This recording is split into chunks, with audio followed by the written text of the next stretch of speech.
So after the presentation, you might think that I'm in the wrong continent. No, I'm here because I was asked to give the results from a study in Indonesia, although originally I thought I would be presenting some studies that we did on for drugs and for MCH in Latin America. And as you can see, all the people over there in the first slide, all of them, except myself, were part of the study, either in the design or the actual implementation. Which one is the second? Second one? Okay. And how I go back? Okay, so this is just a brief overview of the presentation. We'll be speaking about the background and the rationale for the study. And obviously, speaking about oxytocin, we have to speak a little bit about what are stability considerations for oxytocin. Then we'll speak about the study itself and the limitations and constraints that we found in the study and some conclusions and lessons learned with these kind of studies. Okay, so the purpose of this study, it was to assess the quality of oxytocin ampoules at 4 different levels in Indonesia, at the provincial health office level, at the district health office level, primary care health facilities, and village midwife clinics. So essentially, we are going from storage at the high level into the end use of the product by the patients. And the objective, it was to, as a matter of fact, to identify what might be some constraints for the stability of oxytocin injection and to provide recommendations for improvement. But one thing that one needs always to keep in mind, that a quality study is never only to gather information about the quality of the medicines. Always a design of the quality study has in itself the power of being a diagnostic tool for the whole system of quality assurance. And we heard somehow this same theme in the previous presentations.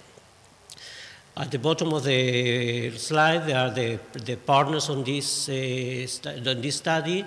PATH, MCHIP, the United States Pharmacopoeia, and the 2 labs in Indonesia, the National Institute of Health Research and Development Lab and the National Quality Control Laboratory. Now, why this study was undertaken? There was a survey that showed that obviously that oxytocin was the drug of choice for prevention of PPH, and it is included in the list of essential medicines in Indonesia and is widely available for the treatment of PPH. But the same study also showed, and I think that this is something that was observed also in other regions, that the physicians who were utilizing oxytocin, they used to utilize more than what is recommended because they're concerned that the drug was not effective, and obviously that underlines the potential problem of not having enough active ingredient, so a problem of quality, although no formal assessment had been done. Yep. I took out the surprise. How I get out of this? Okay, other considerations that that were taken into account, it was that there was no information about the storage conditions at any level of the 4 levels that I mentioned before. Also, there was no information about how the quality assurance was maintained throughout the whole supply chain. And finally, there were not studies assessing the post-marketing studies to assess what was the quality of oxytocin in the market. And here you have an example of good quality oxytocin. This is a different dosage form. This is for kids.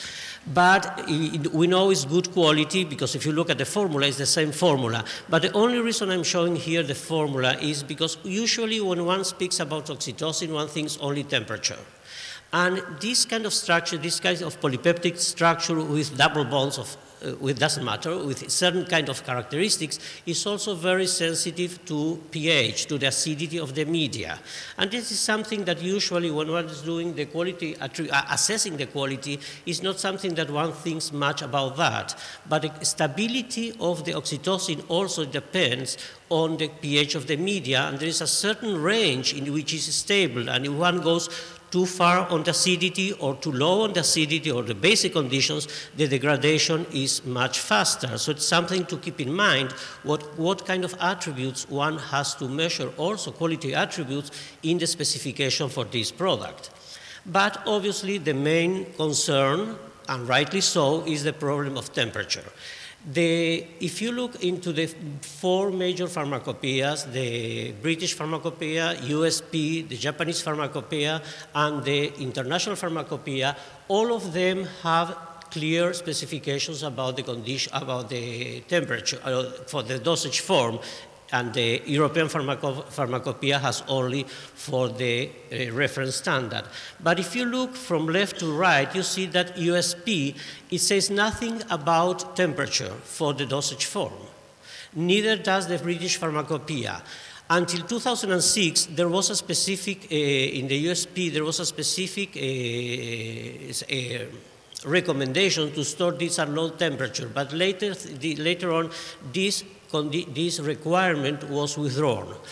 The Japanese Pharmacopoeia still maintains cold temperatures, to maintain cold temperatures, but the best approach probably is the one of with the International Pharmacopoeia, which says 2 to 8 degrees unless other specifications by the manufacturer. And this is the reality today. It used to be that oxytocin always had to be maintained at low temperatures.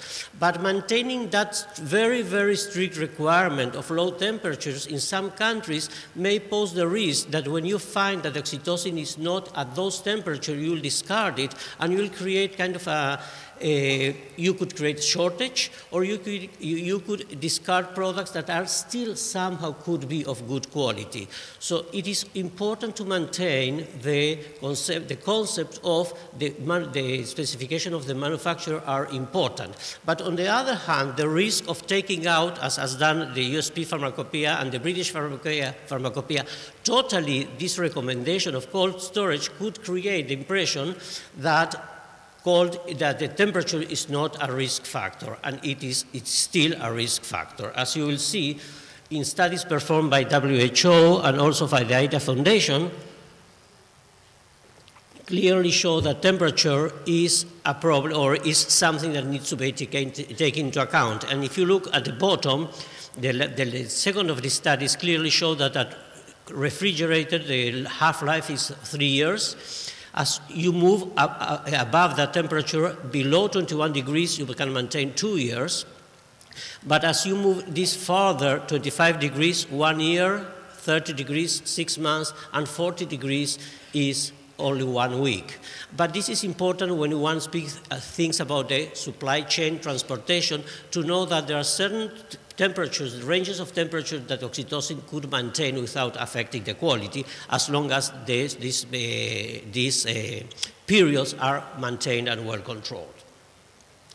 Well, the study done in Indonesia, as I mentioned before, it was done at the provincial health office warehouse district, at the private healthcare centers, and the village midwife centers. And it was done in these 4 regions, these 5 regions, based on high mortality rate. And in one district in each region, one of the regions has to increase another district in order to get more samples.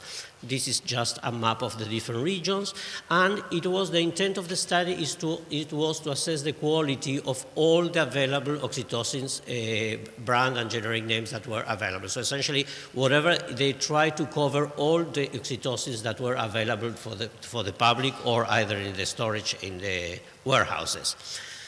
The samples were analyzed according to the USP 33. And the type of studies that were done, the evaluation, it was the labeling and packaging. This is something important whenever you measure quality. It's important to see what is the visual inspection of the packages in terms of whether it has an expiration date and proper information about the source. Then what is organoleptic examination, essentially is visual and physical inspection, just to check whether there were particles, solid particles, or the turbidity of of the ampoule, the liquid in the ampoule, and finally the two main quality attributes that were assessed. It was the identity of the active pharmaceutical ingredient and the assay. And they're asking me to run fast, it's okay. So let me, essentially the studies that were done consider a drug that was failed if any one of those three factors failed. And in this, we can run fast about this one. This is not important, but this one I want to bring your attention that the number of samples that fail are based on in the different in the different provincial districts is shown in here, and here it is for the level of service. As you can see, for instance, for the first and second level at the provincial district office, health office warehouse, there were no drugs that failed. Now, when one advances further in the supply chain and one gets to the primary care facilities and the midwife centers, you see that the number of failed samples increased, not very much, only 13 samples from a total of 110. What is interesting in this case, if you look at the two upper columns, they compare the red ones is the drugs that were maintained non-refrigerated, and the blue ones those that were refrigerated.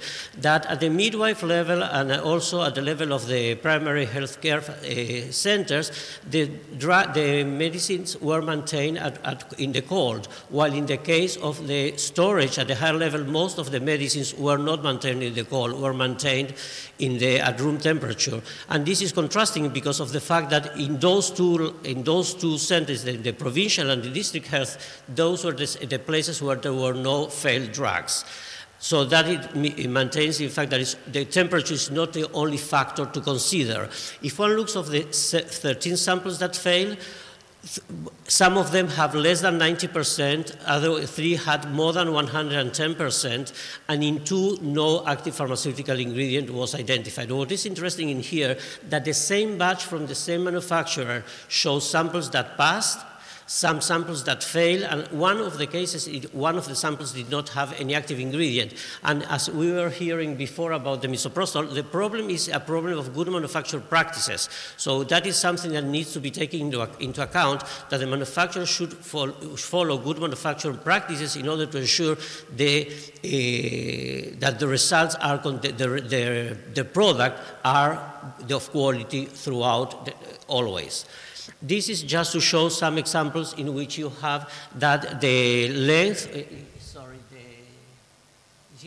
on the upper one, you see that according to the length of the storage, I hardly can see this in here. If you have this in here.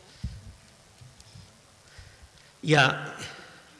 The length of the storage, you see that it does not seem that the length of the storage affects the quality, but because even in samples that were less than 6 months, you see a higher rate of failures.